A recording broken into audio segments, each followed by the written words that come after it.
Senhor, em seu nome,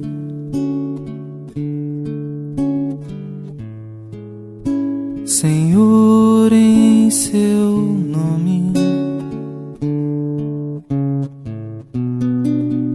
eu falava às pessoas, jogava as sementes, plantava e colhia paz. Boa noite a todos. Todos estão bem? Todos com saúde? Passaram bem a semana? Graças a Deus. Mais uma vez, é uma satisfação imensa poder estar nessa casa de humildade e amor, seja a natureza que for do desempenho do trabalho a ser realizado. Porque o que vale não é a quantidade, e sim a qualidade que se emprega para fazer qualquer que seja o trabalho. Hoje é o último Jefa referente às cartas de Paulo. Mais uma vez, vamos iniciar como iniciamos das outras duas vezes. Porque a doutrina espírita deve estudar as cartas de Paulo. As cartas de Paulo são cartas cristãs. Então, a doutrina espírita, como a religião cristã, deve estudar tudo aquilo que Paulo de Tarso trouxera para nós, através de Jesus Cristo, na maioria das vezes intermediada pelo Espírito de Estevão. Então devemos estudar as cartas de Paulo, porque as obras espíritas, a literatura espírita, inúmeros outros escritores espíritas, está sempre comentando para nós que nós deveríamos nos ater aos primórdios da religião cristã. O que significa os primórdios da religião cristã? Significa com a vinda do Cristo e logo seus apóstolos que saíram em suas caminhadas e suas trajetórias para levar a sua palavra. Nós apresentamos na primeira semana a conversão de Saulo, apresentando a sua característica de perseguidor dos cristãos para defensor dos cristãos. No segundo momento, apresentamos semana passada a importância das igrejas.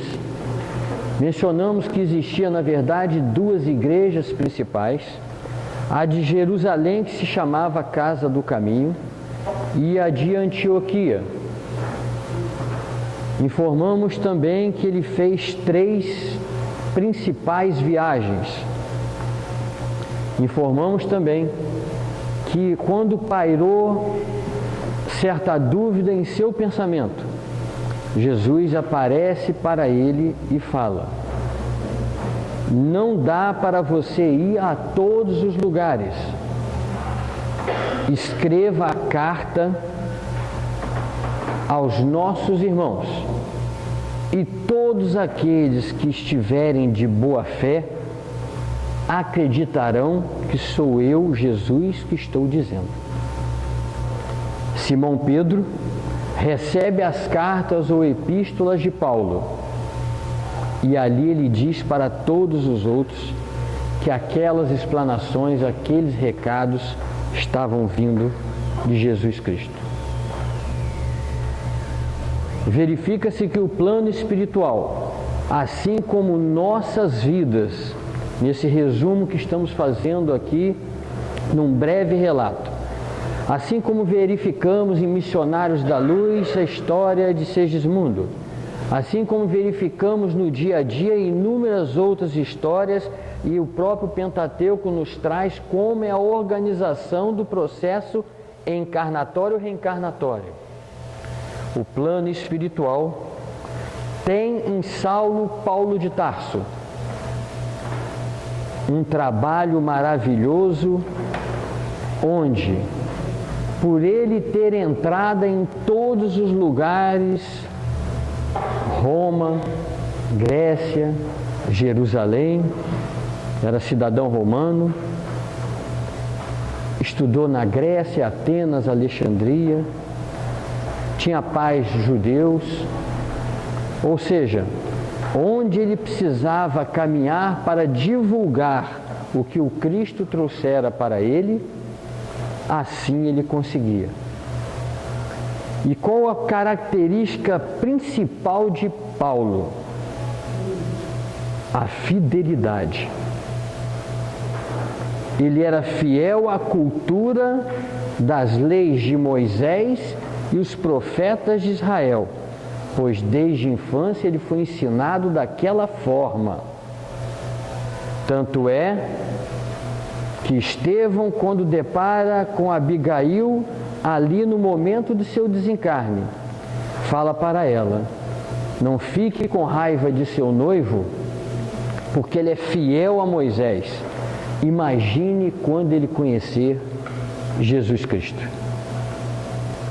Então, a fidelidade, da mesma forma quando, num dos mais belos atos de toda a humanidade, onde aquele clarão chega até ele, e ele cai do cavalo, olha e pergunta: quem és?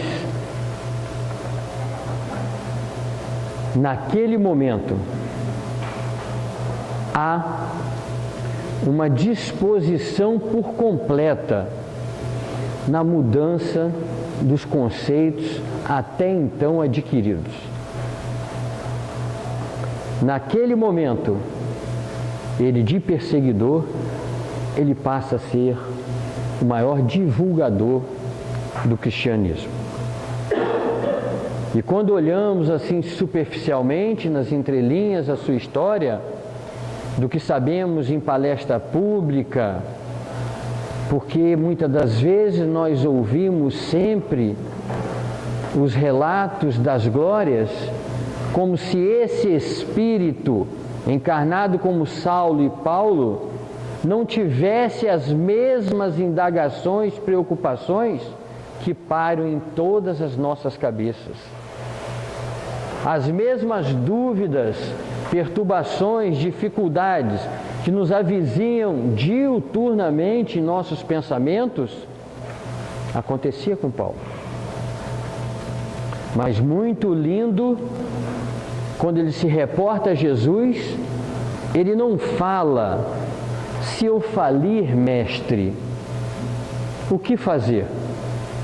Ele se reporta ao Cristo e pergunta: o que queres que eu faça? E nós? É chegado ao momento do conhecimento que nós já estamos tendo a oportunidade de ter nessa encarnação. As dificuldades só aumentarão, porque a quem muito será dado, a muito será cobrado.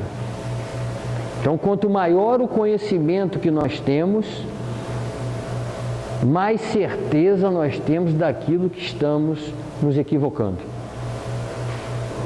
Mas a própria Senira Pinto fala para nós, em sua música, levanta-te e anda, assim como Jesus Cristo falara para nós. Falara para nós porque o tempo todo nós teremos dificuldades no dia a dia. Não há aquele no mundo de provas e expiações que não passe por perturbações. Porque entre a sanidade e loucura a linha é muito tênue. Isso nós experimentamos todos os dias. Verifica-se então que tipo de reflexão devemos fazer. Seguir Jesus Cristo. Inúmeras oportunidades, assim como Paulo, nós teremos as nossas indagações, dúvidas, mas vamos sempre nos remeter às preces, pedindo a Deus para que nos dê um aclaramento de como decidir naquele momento de dificuldade. Fomos anotando num papelzinho, dentro dos trechos que traríamos hoje, referente às cartas ou epístolas. E quando fomos anotando, Passou de 135. Haja tempo para isso. Até porque a cada uma dá uma palestra para falar sobre ela. Verifica-se que os ensinamentos evangélicos trazidos por Paulo, na cadeia de encarna, reencarna, encarna, reencarna, esses espíritos estão dos nossos lados hoje. Muitos deles, como Emmanuel, nosso conhecido, onde essa cadeia de afinidade, simpatia e sintonia vem entre eles Estevão, Abigail, Paulo e Emmanuel. Não vamos esquecer que Emmanuel era o senador Públio Lentulus, que comungavam da sabedoria e ouvia falar desses irmãos nos arredores e muitas das vezes à sua frente. Então, para nós verificarmos que o histórico de nossas vidas, já estamos juntos, ou em relação aos nossos familiares, ou em relação a essa simpatia que nós temos em função da religiosidade, muitos desses casos já vêm de encarnações pretéritas. Nós vamos tentar aqui falar de alguns tópicos apenas, todos eles narrados na semana passada em gênero, não em espécie, quando nós falamos dos compromissos que Paulo dissera que tinha assumido para com Jesus. Ele falou no compromisso com a autotransformação, ele falou no compromisso com a caridade, ele falou no compromisso da fidelidade com Jesus, o compromisso com a consciência, o compromisso com a verdade, o compromisso com a mediunidade. Então nós escolhemos algumas orientações, explanações de Paulo. Obviamente, a cada uma delas, vamos verificar que todas elas, indistintamente, está no nosso Pentateuco. Ou seja, Deus vai preparando para os seus filhos, em doses homeopáticas, as orientações para que nós possamos entender por que Ele, magnânimo que é, cria seus filhos e com que finalidade. Cada vez mais que nós estudamos o Evangelho, os ensinamentos evangélicos, nós verificamos que não temos condições em momento algum de quantificar o amor divino de nosso Pai.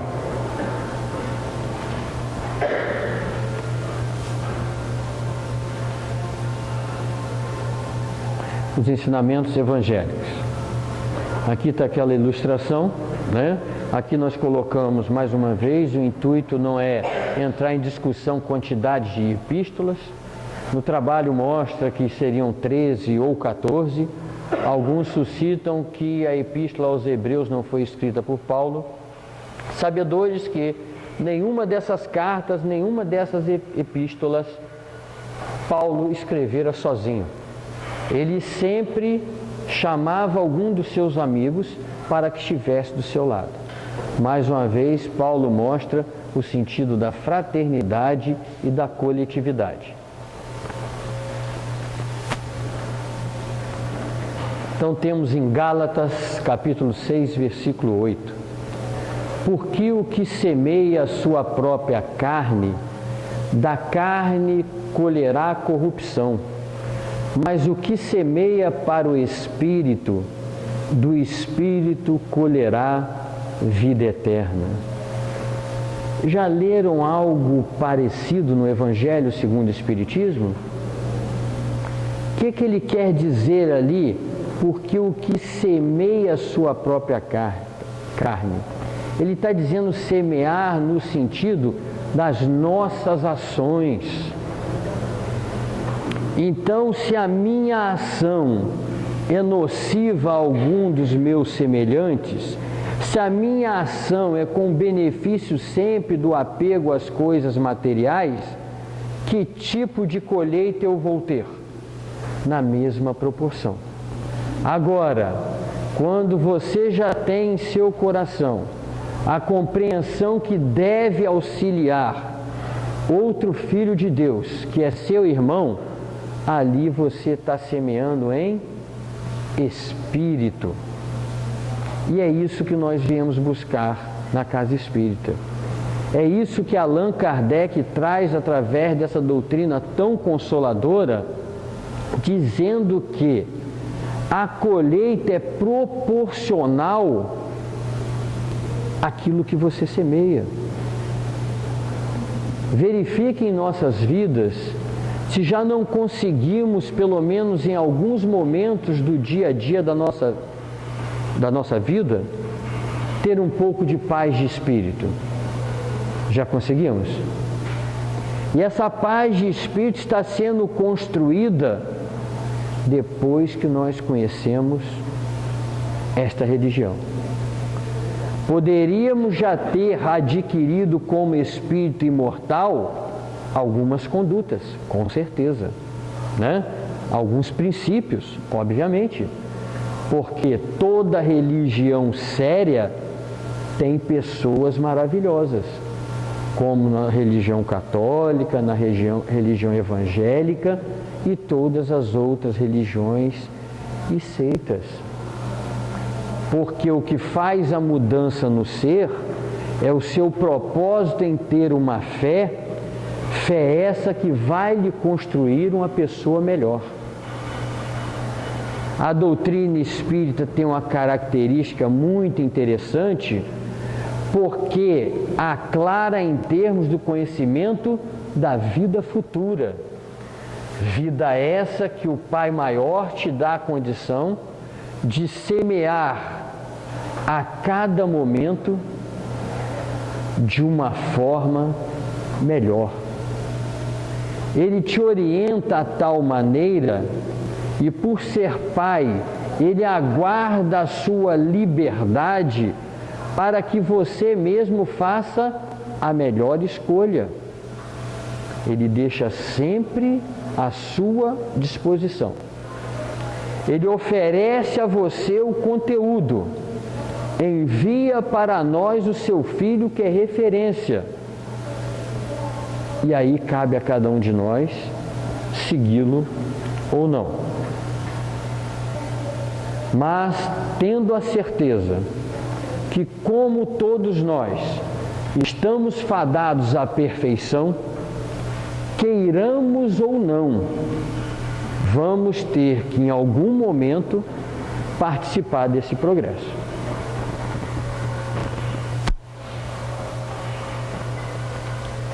Em Gálatas ainda, agora no capítulo 5, versículo 14, desperta, ó tu que dormes, levanta-te de entre os mortos, e Cristo te iluminará. Tem algum momento, se não falha a memória, às vezes o neurônio falha, mas alguma coisa no Evangelho que diz: deixai aos mortos e enterrai os seus mortos. Tem certeza que é num livro espírita isso? Tem, não tem? Tem alguma relação? Ou não? Verifica-se que as orientações através de Deus e de Jesus, ela vem insistentemente para nós. Vai passando o tempo, a compreensão nossa vai ficando mais aguçada. Não é isso? Deixai aos mortos e enterrar os mortos são aqueles em relação a entendimento, simpatia e sintonia, entende de que a vida fica nessa existência em termos das preocupações materiais. Quando você começa a ter a compreensão do mundo espiritual, vamos trazer pela letra morta da palavra, os mortos. Espírita deve chorar quando um amor seu morre. Obviamente, o anormal é não chorar. Você é sentimento. Você vai sentir falta da presença ali todo dia daquele amor. Isso é muito natural. Quando diz que deixar os mortos enterrar os seus mortos, é você participar daquilo que faz parte da sua vida, mas não fazer da vida daquele desencarne também o seu enterro. É você tocar a sua vida, jamais você vai deixar de lembrar daquele seu amor, até porque o amor é do Espírito, e se é do Espírito, como diz no Evangelho segundo o Espiritismo, a parentela corporal é a parentela espiritual, no capítulo 14, honrai vosso pai e vossa mãe, lá está escrito que o que origina as uniões em função das causas materiais, as causas que deram aquela união cessarão na mesma existência. Mas aquelas que purificam pela alma, elas migram de plano para plano conforme as existências futuras. Então, deixai aos mortos enterrar os mortos é justamente você verificar que a sua existência não termina quando uma existência daquele que você tem muito apreço, na verdade, ele foi à sua frente para preparar o terreno. Devemos seguir a nossa vida, nós não vamos esquecer nunca esses amores, porque faz parte do seu conteúdo. É apenas um até breve.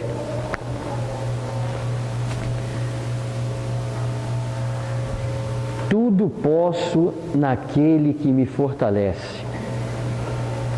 A gente vê muito essa menção, não é isso? Filipenses capítulo 4, versículo 13. Tudo posso naquele que me fortalece.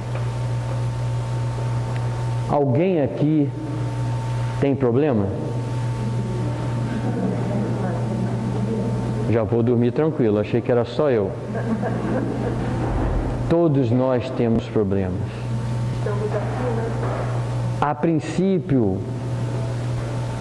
alguns problemas, quando se apresentaram, eles eram tão grandiosos que nós achávamos que não íamos vencê-los. Não é assim? Quando se apresenta algum problema vultoso, né? Resguardados a individualidade de cada um que sabe qual é o seu problema vultoso.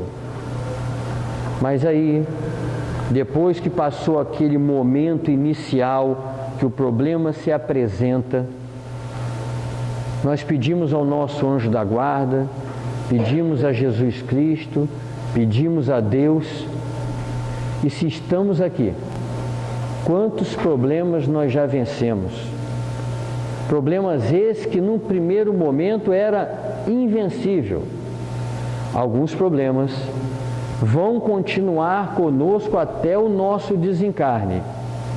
Tem dia que você é mais forte, tem dia que o problema está te dando de 10-0. Mas você não se dá por vencido. Porque nós temos um pai, nós temos um irmão, que este irmão se comprometeu com o pai, que a missão dele não estaria completa enquanto houvesse uma única ovelha desgarrada do seu rebanho. Porque nos momentos de dificuldade a gente se agarra a Deus, se agarra a Jesus, e os problemas encontram solução.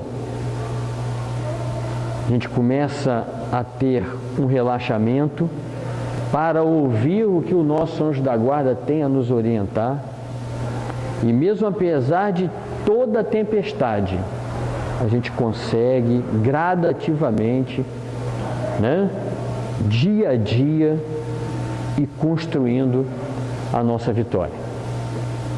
Mais uma vez comparando a força do nosso Pai.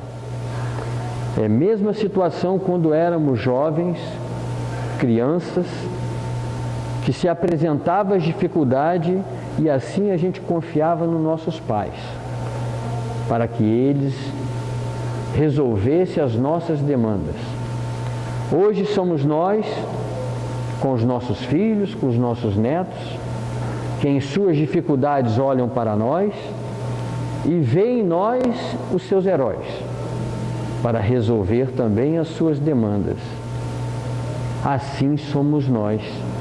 Olhamos para o céu, olhamos para o nosso interior e pedimos a Deus e a Jesus: resolve essa para mim porque está difícil. Aí Ele olha, fala no seu ouvido, fala na sua consciência e diz: informei que a empreitada seria dura e difícil se queres me seguir, mas em nenhum momento eu lhe disse que faria ela sozinho. Levanta-te e anda, que estamos com você.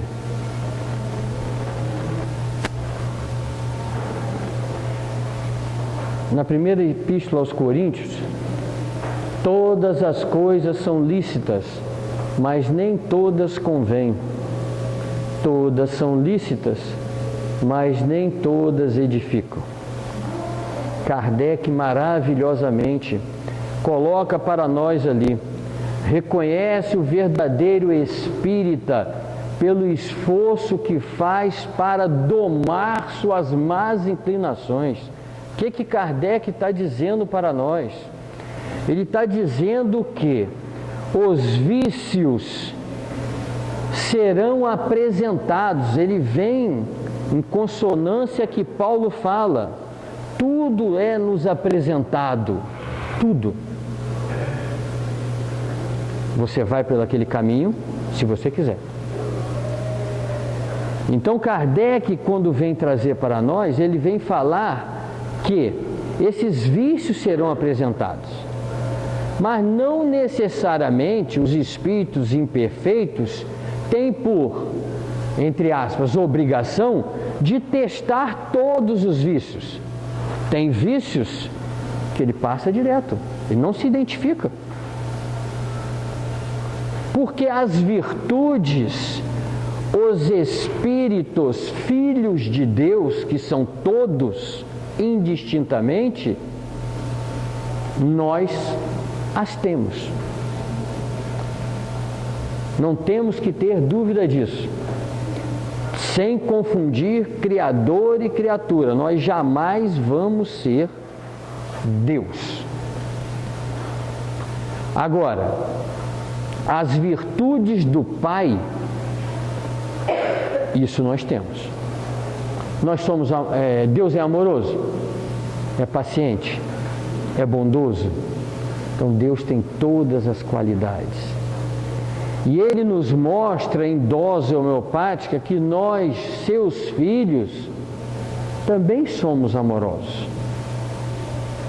Não temos ainda aquele amor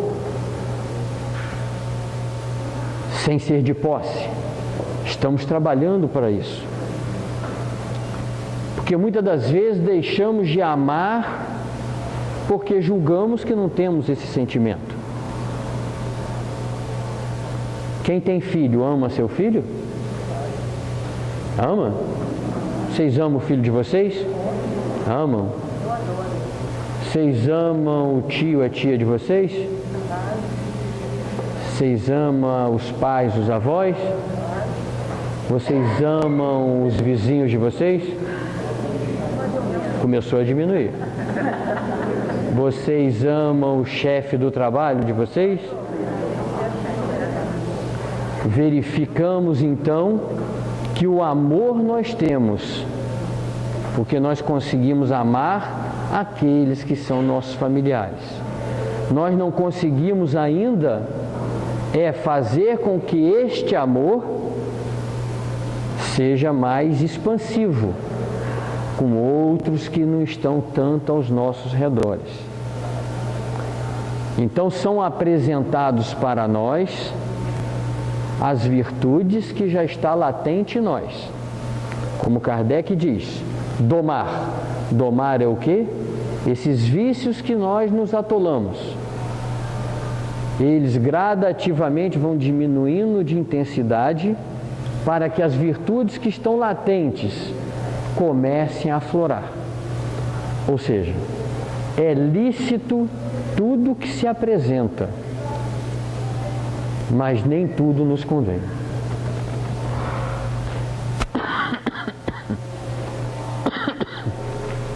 Em Romanos, capítulo 7, porque não faço o bem que prefiro, mas o mal que não quero, esse eu faço.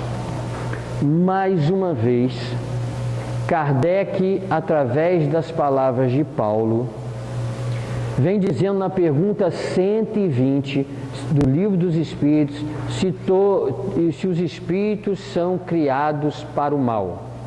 E ele fala, na fileira do mal não, da ignorância. Então o que se verifica é o quê? Também um outro item muito interessante quando fala da educação. Joamar Nazaré, na sua obra, fala que educação é o conjunto de hábitos adquiridos. E é muito interessante isso. Tanto que no Consolador, na 109, fala que o melhor período de educar nossos filhos é até os 7 anos. Por que isso? Os espíritos estão sedentos de informação. A sua lembrança hoje é muito mais da vinda última do plano espiritual do que ainda da existência no corpo físico. Então, os pais educam, dando orientações básicas e necessárias, íntegras, probas para os filhos, para que quando ele cresça, jovem, homem maduro, onde as suas tendências pretéritas começam a aflorar, ele entra em julgamento. Ele entra em julgamento quando se apresenta o dia a dia, e aí ele vai mostrar a sua tendência, ainda equivocada em alguns aspectos. Naquele mesmo momento lembra da sua educação quando novo. E ali, se nós ainda continuamos fazendo o mal, mesmo sem querer, porque ainda é mais forte em nós. Se nós já conseguimos vencer essas dificuldades, é porque o bem, as suas atitudes, as nossas atitudes, já começa a encaixar nos segmentos que o Cristo trouxe para nós. Porque há esforços incessantes de todos nós para não errar. Isso todo dia, não existe? Mas, infelizmente, a gente ainda está com o pé na jaca, não é isso? Mas a consciência já grita, já berra na hora? Grita e berra. Já é evolução. Porque antes fazíamos e fazíamos. Até porque Deus também, Ele não tem pressa de nós em relação, porque Ele sabe que não vamos diminuir essa gama de vícios que ainda já nos assolam. Isso é de forma gradativa, isso é de forma gradual, isso é de forma homeopática. O mais importante é a orientação veio através de Jesus Cristo. Vamos sair do trilho em inúmeras oportunidades diariamente, mas a doutrina espírita já faz com que a consciência volte você para os trilhos. E Deus mais uma vez é Pai, que todo aquele pedaço que se percorreu antes de sair do trilho, você não perde. Você volta ao último ponto de partida.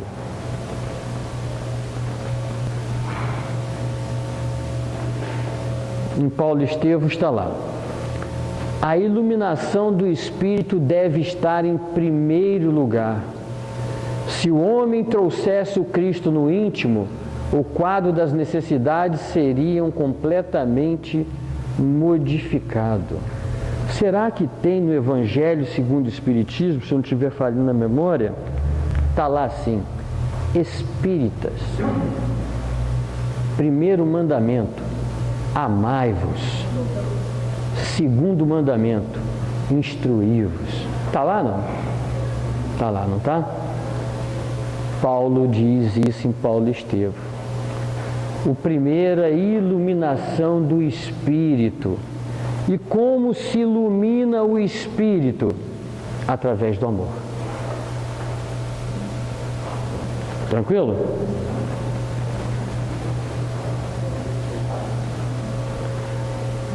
Logo já não sou eu quem vive. Essa é uma das mais belas. Logo já não sou eu quem vive, mas Cristo vive em mim.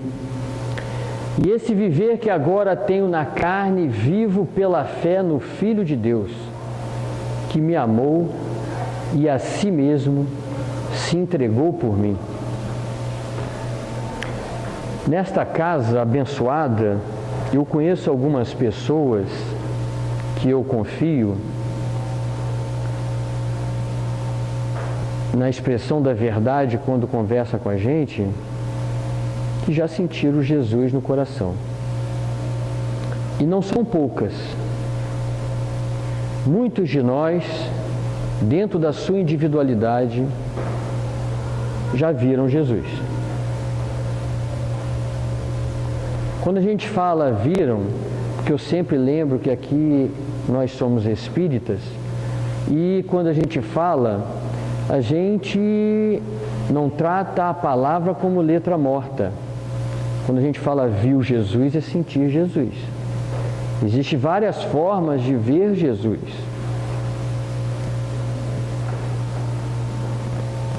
Talvez sem medo de errar, todos nós já sentimos Jesus. Ele já bateu na nossa porta. Ele bate na nossa casa através do nosso coração. Quem nunca, num momento de paz e de harmonia, não olhou para o céu, ou azul, ou cinzento, ou sol brilhando, ou uma estrela, ou uma nuvem, ou um amanhecer, ou um entardecer, e ali não viu Jesus rindo para você? Quem nunca, num milésimo de segundo, porque a vida é muito corrida, mas no milésimo de segundo não lhe chamou a atenção uma brisa muito leve e seu pensamento vai longe e você viu o tremular de um galho de uma árvore? Ou em algum momento, pelo menos em um segundo durante sua existência, de 30, 40, 50, 70 anos, não parou para ver um pássaro, um beija-flor, não parou para ver um jardim florido, uma rosa, um desabrochar? Ali Jesus estava falando para você, e Deus também: estou aqui. Quem nunca de nós, quando vê um sorriso de uma criança, na pureza de sua alma, não viu ali o olhar de Jesus ou de Deus? Quem nunca viu na sua própria existência a condição que Deus te dá de ser um co-criador dele, como diz no livro Mundo Maior de André Luiz? É com essa finalidade que Deus cria cada um de nós, para que nós sejamos os seus auxiliares na construção desses mundos. Já que em João é falado da seguinte forma por Jesus: meu Pai obra até hoje, ou seja, cria até hoje. Aqui, nesses inúmeros rostos que nós verificamos aqui, que juntos viemos aqui a cada dia tentar ser uma pessoa melhor, quanto nós já construímos na nossa vida. Mais uma vez, sem medo de errar, nenhum de nós, nas nossas construções lá anos atrás em nossas vidas, que nós fizemos um planejamento futurista do que nós seríamos quando tivesse a idade de hoje que nós temos, sem medo de errar. Nenhum de nós almejaríamos chegar onde nós chegamos hoje, com a concepção doutrinária que nós temos. E essa concepção doutrinária que se faz necessária retornarmos aos ensinamentos de Paulo de Jesus do cristianismo dos primórdios. Verificar que é chegado ao momento de nós auxiliarmos a quem quer que seja, em todos os momentos da nossa vida, porque este é o propósito que nós viemos fazer aqui nesta encarnação. Ajudar o máximo de pessoas possíveis, não importando a quem. Paulo também diz que em todas as suas caminhadas procurava dentro da sua profissão para não sair caro para aqueles outros irmãos. Mais uma vez, é o que a religião espírita nos traz. Todos nós aqui temos os nossos trabalhos, para que nós não saiamos caro para o semelhante.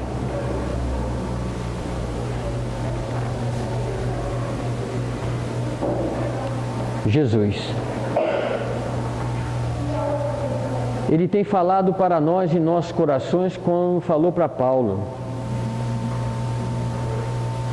As nossas dificuldades são imensas. A cada momento que é colocado para nós alguma coisa em nossos ombros, muitas das vezes trememos. Trememos porque é assim que os filhos de Deus, é assim que foi Paulo, é assim que foi Allan Kardec e tantos outros, quando depararam com a tamanha responsabilidade que foi colocada em seus braços. Mas o Pai só dá na proporção aquilo que cada um suporta. Ele é Pai. Mais uma vez, por analogia, vamos verificar o que nós fazemos pelos nossos filhos. Ninguém dá fardo maior para os seus filhos na carne daquilo que eles podem suportar. Então, como o amor divino faria o contrário? Se não dá nem para comparar o amor divino com esse amor de posse que a gente tem. Então Jesus fala para nós: não temas, prossegue ensinando a verdade e não te cales, porque estou contigo.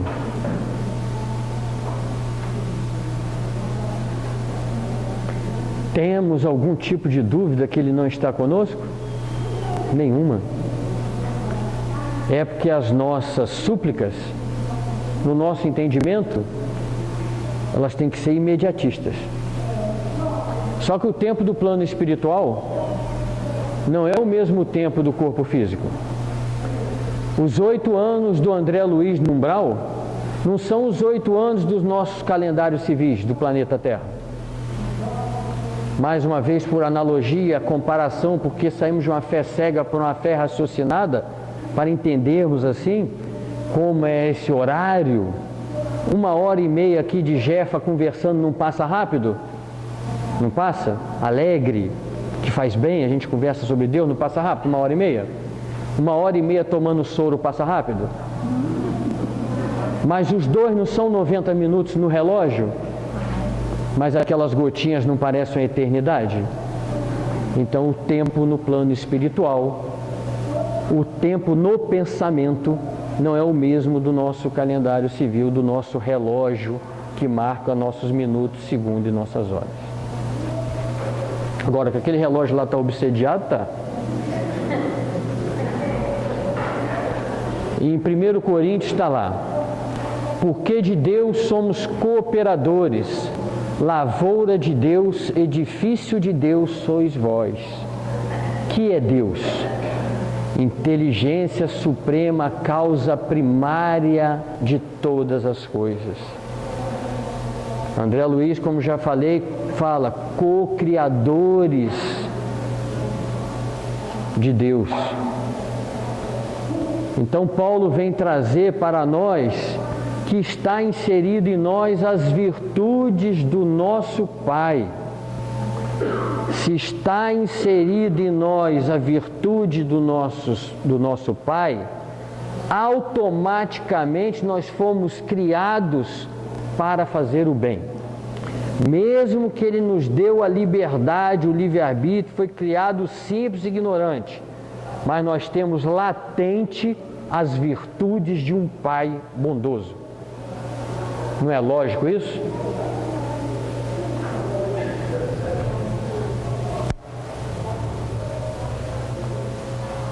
Primeiro Coríntios. Ora, o que planta e o que rega são um, e cada um receberá a sua recompensa segundo o seu próprio trabalho. Estudamos na doutrina espírita o tempo todo, ação, reação, semeadura, colheita. É o que Paulo está falando. Cada um de nós vai receber aquilo que nós, de alguma forma, estamos trazendo de benefício ou malefício para os nossos semelhantes.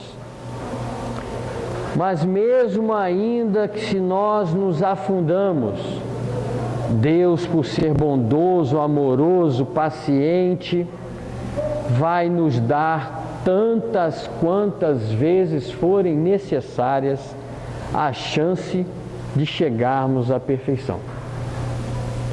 Mas depende sempre da nossa vontade. Auxiliamos e somos auxiliados.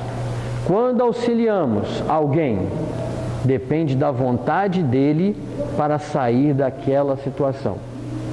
Quando somos auxiliados, depende da nossa vontade para não querer familiarizar com aquela dificuldade que se apresenta.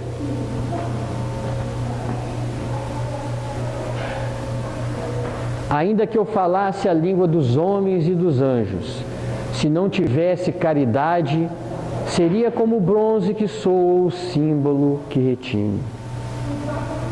O senhor Hippolyte Léon Denisard Rivail, pseudônimo de Allan Kardec, trouxe para nós: fora da caridade não há salvação. Espíritos de certa envergadura moral falam a mesma língua, independente do passar dos séculos. Em nenhum momento Kardec disse que fora da doutrina espírita não haveria salvação, fora da caridade. Paulo vem dizendo para nós. O que significa isso? A fé sem obras é morta. Não adianta falar um monte de palavra bonita, não adianta estar internado na casa espírita de domingo a domingo, se do portão para fora você não faz nada pelo seu semelhante. De nada vale a sua existência se você estiver inserido, como você está inserido na sociedade, você não fizer sua parte. Primeiro, dentro da família. Segundo, dentro da sociedade. Leia-se sociedade, seus vizinhos, a todos que chegam até você, os que estão na sua caminhada, os que estão no seu ambiente profissional. Por quê? Se um balançar de asas de uma borboleta na África faz referência na América, todas as nossas atitudes, para o bem e para o mal, refletem na sociedade.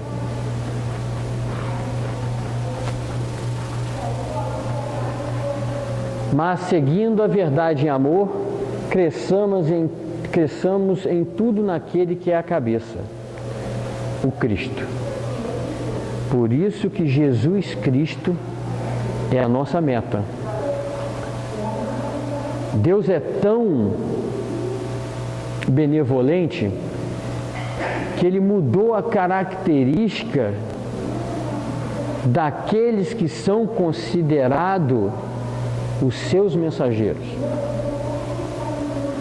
Os dois primeiros vieram personificados. Eles vieram Moisés e Jesus Cristo. O terceiro, que é a codificação espírita, a mudança é cada um de nós. Os milagres são cada um de nós, através das nossas atitudes. Porque essa atitude que a doutrina espírita quer ver em nossa mudança, da mesma forma que Jesus diz que não vim mudar a lei, e sim dar execução, e sim dar cumprimento, a doutrina espírita veio dar execução à lei de Jesus, que é a lei de amor.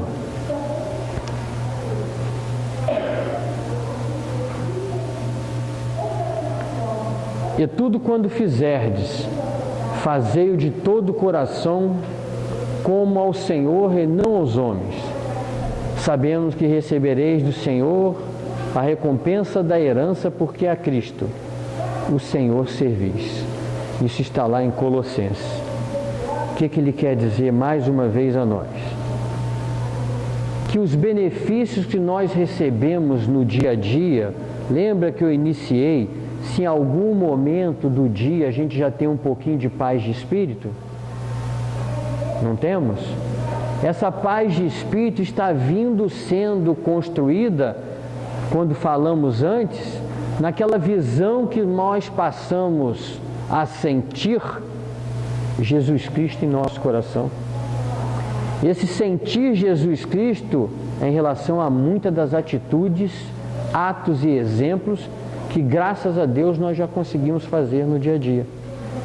Dar um abraço em alguém que está em dificuldade, dar um telefonema a alguém que está em desespero, tratar educadamente aquele irmão que vem como se esta casa fosse a última esperança dele, e aqui tratá-lo como se fosse a sua mãe, o seu pai, o seu avô, a sua avó, o seu filho, porque já estivemos naquela situação em que esse irmão chega aqui, ou na porta da nossa casa, ou numa condução, ou numa fila de um banco, ou nas vias públicas, ou no hospital, ou no asilo, ou no manicômio, em qualquer lugar de nossas vidas.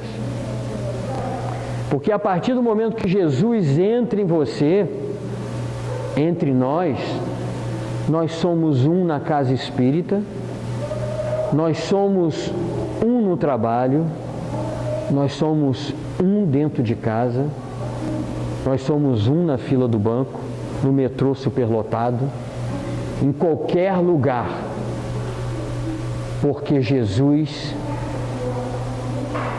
já entrou em seu coração. Ele mesmo dissera para nós: vós sois deuses, vós podereis fazer muito mais do que eu fiz. E disse também para o nosso caminhar do dia a dia: vós sois instrumentos do Pai em todos os momentos da vossa vida. Quanto de nós, em algum momento numa condução, numa fila de um banco, em vários lugares, alguém que você nunca viu na sua vida, começa a ter uma conversação desenfreada a você. Muitas das vezes você só está E você vai vendo os comentários da pessoa em desespero. Você dá uma única monossilábica palavra, e aquela palavra que ela absorve, ela fala: engraçado, nunca pensei nisso. Era essa a solução do meu problema. Mais uma vez, você é instrumento do Pai.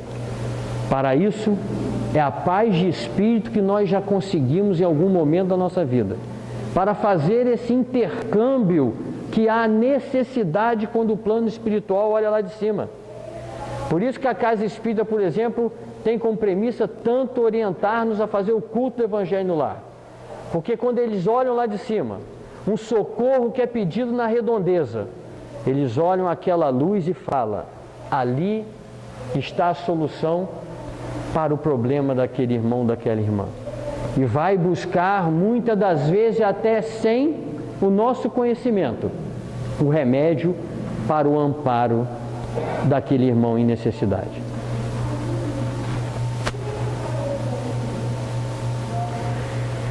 E se nós somos filhos, somos logo herdeiros, também herdeiros de Deus e co-herdeiros de Cristo. Se é certo que com Ele padecemos, também que também com Ele sejamos glorificados. Está em Romanos.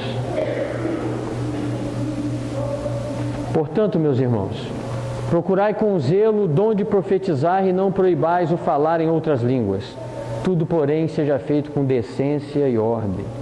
Mais uma vez, lá atrás, Paulo já vem trazer para nós sobre a mediunidade, sobre a oportunidade da comunicabilidade dos espíritos do plano espiritual com o plano físico. E mais uma vez ele vem dizer, com decência e ordem.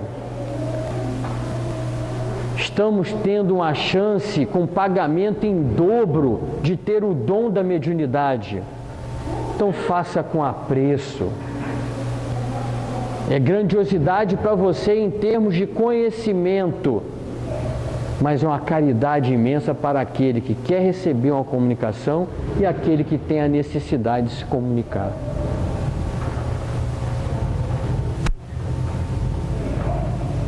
A manifestação do Espírito é concedida a cada um visando a um fim proveitoso.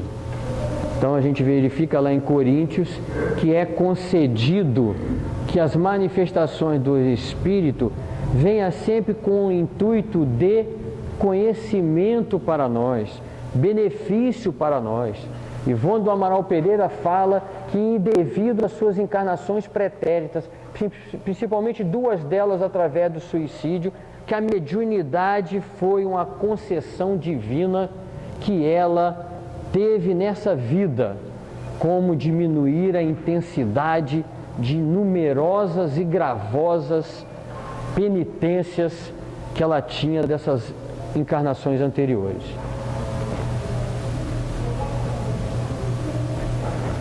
Tem outra mensagem lá em Paulo Estevo que diz: em noites determinadas havia fenômeno de vozes diretas.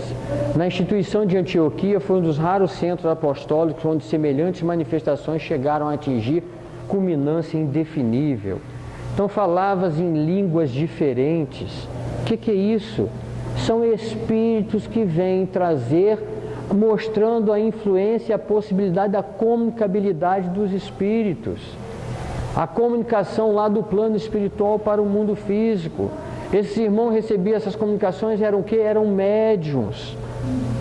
Então não foi a doutrina espírita que vem trazer esses procedimentos. Desde o Velho Testamento já trazíamos inúmeros propósitos, trazendo a informação do plano espiritual sobre o plano físico.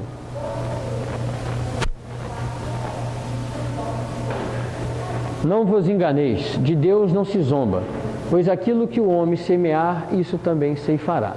Está em Gálatas.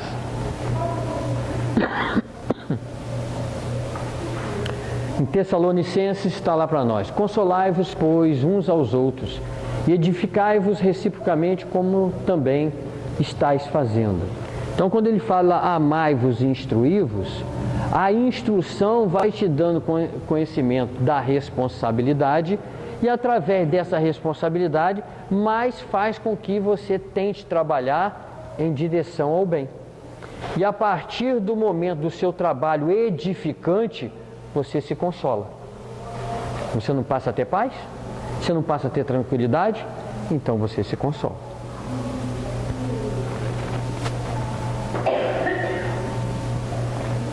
E não vos conformeis com este século, mas transformai-vos pela renovação da vossa mente, para que experimenteis qual seja a boa, agradável e perfeita vontade de Deus. Está em Romanos. Ele está falando lá no século I, primeiro. As dificuldades que eles têm, nós temos no século 21 ainda. Temos ainda inúmeras dificuldades. Então, muitas das vezes a gente fica se pegando em determinadas coisas, plano espiritual não dá data. Aí a gente vê algumas obras dizendo 2019, 2050, 2100, estaremos em mundo de regeneração. Ué, estamos no mundo de provas e expiações há pelo menos 21 séculos? Por que o mundo de regeneração se dará agora em 20, 30, 50 anos? O mundo de regeneração já se dá desde o momento que entrou no mundo de provas e expiações. Porque é progressivo, é lei de progresso. Então, se nós fazemos a nossa parte, obviamente nós estamos fazendo a regeneração. Então, a regeneração se dará no primeiro momento em cada um. E aí esse cada um vai passando para cada um. E esse outro cada um vai passando para cada outro. E assim sucessivamente. Não é assim que nós procuramos fazer com nossos filhos? Somos educados pelos nossos avós. Nossos avós foram pelos seus pais, nossos bisavós. E assim nós vamos passando na cadeia. Então o processo de regeneração, ele se dará até o final do ano 3000, 3100, 3200, 3500. O que importa não é esperar quando ele se dará até o seu final, e sim já fazer parte da mudança. É o que ele vem falar lá. Não vos conformeis com esse século. Ou seja, mude hoje. Não espere, não aguarda, vá de encontro.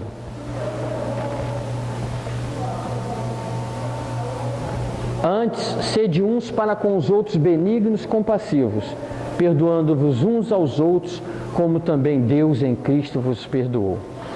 E ali ele fala, para ser tentado pela lei de Moisés, porque a mulher adúltera, ela tinha que ser apedrejada. E ele, em momento de reflexão, para não atingir a lei, ele pensa, porque o código do Cristo é o código moral, é o Evangelho, é a lei de amor, de reflexão, de mudança, de autotransformação. E ali ele pensa, reflete e fala: aquele que não tem pecado, que atire a primeira pedra. Por isso que ele nos traz no Evangelho, Allan Kardec e o próprio Jesus falaram: não julgueis para não serem julgados na mesma proporção que julga o seu semelhante. Então, o perdão das ofensas, quando Paulo vem trazer para nós em Efésios capítulo 4, versículo 32, é essa característica que vai andar junto, como Jesus trouxera e que Paulo tentou divulgar através de seu Evangelho. O amor a Cristo, a fé, a fidelidade, a caridade e o amor ao semelhante. Que esses 3 dias que nós procuramos trazer para cada um de vocês, onde a cada momento que a gente estudava, a consciência berrava, gritava, o neurônio fritava, porque as dificuldades são imensas. A cada epístola, a cada parágrafo lido, quão pequeno a gente vê que nós somos. Não sabemos nada, mas nada de nada. O que se verifica é um esforço que todos estão aqui, de mais uma vez. Jesus até hoje, há 2000 anos, está em redundância para nós, ensinando que devemos amar, não ser egoísta, não ser orgulhoso, não ser avarento. Então a gente também está sempre nessa redundância que falamos aqui sempre, nesse esforço incessante de tentar ser uma pessoa melhor a cada dia. A cada folha lida, a cada folha elaborada por esses irmãos, que ficam para nós, para as nossas vidas. Posso falar para cada um de vocês, parodiando meu querido pai, que uma vez falou isso para nós quando nós éramos jovens em casa. Não sei o que seria de nós sem a doutrina espírita. E hoje, pai, avô, eu falo a mesma coisa. Não sei o que seria de mim ou de nós se não fosse a doutrina espírita. Porque os problemas pululam, As dificuldades estão aí intensas, inúmeras, mas nós vencemos. Nós vencemos porque temos um Pai magnânimo, temos um Pai amoroso, temos um irmão que é Jesus Cristo, que está do nosso lado o tempo todo. O que nos falta, de vez em quando, é uma fé perseverante, tolerante, resignada, porque com certeza, quando o tempo passa, nós verificamos que nós temos uma força que, quando aquela situação se apresentou, nós não julgávamos que tinha essa força toda.